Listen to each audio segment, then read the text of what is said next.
आपने सही कहा। और सिंबल तो अपने अपने होंगे, क्योंकि इंडिया गठबंधन कोई पार्टी नहीं है जिसको सिंबल दिया जाएगा, एनडीए भी कोई पार्टी नहीं है, तो सिंबल तो इंडिविजुअल ही होंगे वहां पर। अधीर जी, मैं आपके पास आता हूं। हमारे पास बड़े अच्छे एग्जाम्पल हैं समन्वय के। अगर आप तमिलनाडु के अंदर जाएं तो जो डीएमके गठबंधन है उसमें 7-8 पार्टियां हैं। वो हमेशा किसी को 2 सीट, किसी को 1 सीट इस ढंग से डिस्ट्रीब्यूट करते हैं। कांग्रेस में है, वीसी की है, एमडीएम के है, बहुत सारी डीएमके बनी हुई है वहां पर। तो सबको वो स्टालिन जो है, सबको लोकसभा में भी और विधानसभा के अंदर भी वो एक तरह से देखा जाए तो सेटिस्फाई करके रखते हैं। अगर आप केरला के अंदर जाएं तो वहां 2 गठबंधन है, यूडीएफ है और एलडीएफ है।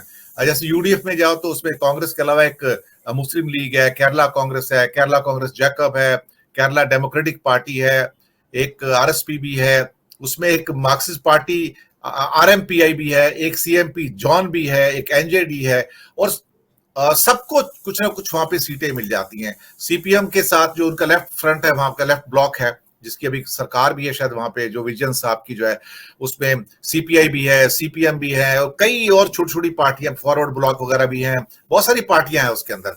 तो गठबंधन बने हुए, ऐसी बात नहीं है। डीएमके का गठबंधन है, केरल के अंदर गठबंधन है, और ये गठबंधन बनाए जा सकते हैं। ये अंडरस्टैंडिंग की बात होती है, तो बहुत मुश्किल बात नहीं है। थोड़ा गिव एंड टेक करना पड़ता है, त्याग करना पड़ता है। तो हमें डीएमके से और खासतौर से केरल के गठबंधनों से सीख कर और बहुत जल्दी यहां पर एडजस्टमेंट कर लेना चाहिए। यूपी में खासतौर से और बंगाल के अंदर खासतौर से ये जो सीट्स हैं, यहां पर काफी तकलीफें हैं। जी अदित जी। धन्यवाद दिनेश जी। आपने गठबंधन की बात की और सीटों के अलायंस की बात की, लेकिन उससे पहले सबसे बड़ी जो प्रॉब्लम है इंडिया अलायंस में वो तो कांग्रेस है ना दिनेश जी। कांग्रेस और कांग्रेसियों को समझाएगा कौन कि करना क्या है।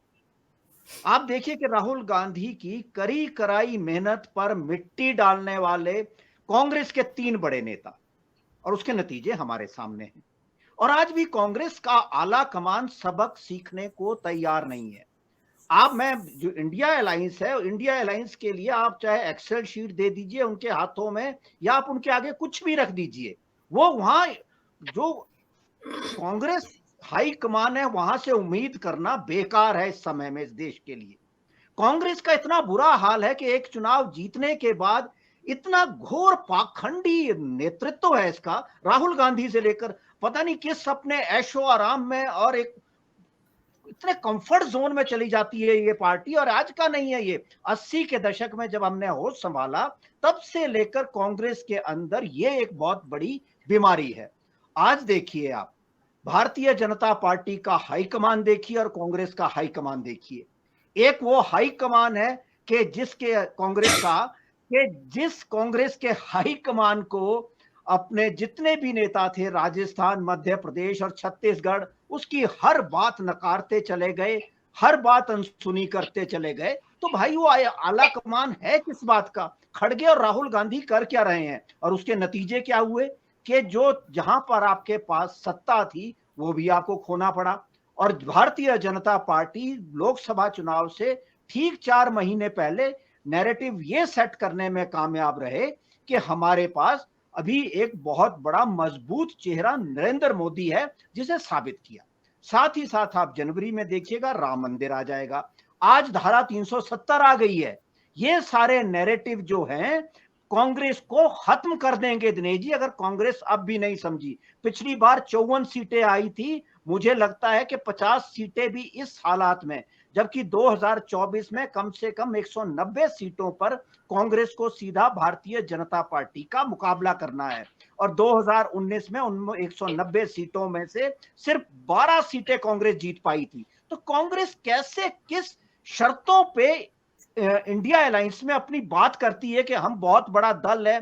भाई भूल जाइए आप कि आप बहुत बड़ा दल थे। आप 1979 के बाद, 1989 के बाद आप खत्म हो चुके हैं। आपका हिंदुस्तान के कुछ टापुओं पे निशान बचा है, वो टापू जो थे वो टापू भी अब खत्म होने जा रहे हैं। तो दिनेश जी, कांग्रेस को समझाने वाला कोई नहीं है। दूसरी तरफ देखिए आप इंडिया अलायंस, भाई आप 3-4 महीने से ऐसे बैठे हैं कि कोई कुछ पहल करने को तैयार नहीं है। आपने जिक्र किया कि केरल और तमिलनाडु में गठबंधन की मर्यादाओं का, अनुशासन का। सबसे बड़ी दिक्कत दिनेश जी आज ये है कि जो हम जब 89 के बाद देश में गठबंधन सरकारें बनने लगी, तो हम सभी ने देखा कि आज दुर्भाग्य क्या है कि इंडिया अलायंस के पास आज कोई भी हरकिशन सिंह सुरजीत नहीं है। हरकिशन सिंह सुरजीत एक ऐसे नेता थे जो हर गठबंधन में अपनी भूमिका निभाते थे, चाहे 1979-90 की बात हो, जब भारतीय जनता पार्टी और लेफ्ट वीपी सिंह को समर्थन देने के लिए तैयार हुए, या देवगौड़ा की बात हो 96 में, या फिर 97 में आपको इंद्र कुमार गुजराल की बात हो, तो वो सारी चीजें थी। या जब आपकी बात ये भी आई कि 2004 में यूपीए को इकट्ठा करना है, तब भी हरकिशन सिंह सुरजीत ने एक अहम भूमिका निभाई। आप वेस्ट बंगाल का एग्जाम्पल देख लीजिए, 3 दशकों तक, 2.5 दशकों तक वहां पर 6 से 8 पार्टियां सीपीएम के साथ चलती रही। तो गठबंधन उस तरह का होता है, समझौता होता है। यहां तो इंडिया अलायंस में कोई कुछ कह रहा है, कांग्रेस अपनी भूमिका निभाने को तैयार नहीं है कि भाई सबसे बड़ी जिम्मेदारी कांग्रेस के पास है, लेकिन कांग्रेस के आला नेतृत्व को उसकी पार्टी के क्षत्रप ही सुनने को तैयार नहीं है दिनेश जी। तो इंडिया अलायंस के नेता कांग्रेस नेताओं की बात, और अब तो किस मुंह से कांग्रेस कहेगी और इंडिया अलायंस के बाकी दल सुनेंगे, जबकि आप अपने 3 राज्य हार कर आ रहे हैं। तो इन परिस्थितियों में दिनेश जी मुझे लगता है ये जो आगे से आगे करते जा रहे हैं, कहीं ना कहीं एक बहुत बड़ी भूल इंडिया अलायंस और कांग्रेस करते जा रहे हैं। और ये भूल जो वो कर रहे हैं, ये जो नुकसान कर रहे हैं, वो अपना नहीं कर रहे हैं। वो तो अगर वो नुकसान ये कर गए तो 2024 के बाद शायद इनका कईयों का नामो निशान नहीं मिलेगा। लेकिन इस देश को जो नुकसान कांग्रेस की वजह से आज उठाना पड़ रहा है, 2014 से पहले वो गलतियां ना की होती और 2014 के बाद भी उसी तरह से निरंतर कांग्रेस जो गलतियां करती जा रही है, अपने सबक सीखने को तैयार नहीं है। क्योंकि कर्नाटक में दिनेश जी आप देखिए कि कर्नाटक ने कांग्रेस ने बड़ा अच्छा चुनाव लड़ा।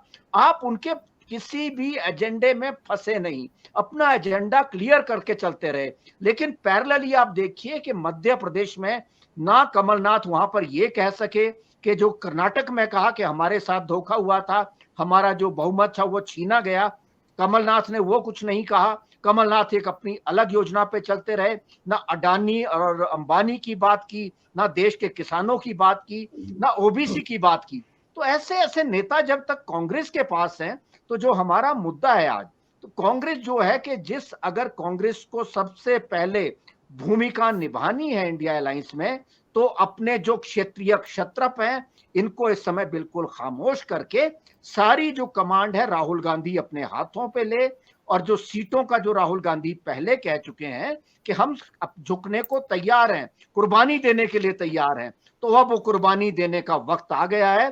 और 19 तारीख को कम से कम कांग्रेस ये क्लियर करके जाए कि हम इतनी सीटों पे लड़ेंगे। क्योंकि आपने बिल्कुल सही कहा कि 70 दिन नहीं, अब 50 दिन बचे हैं।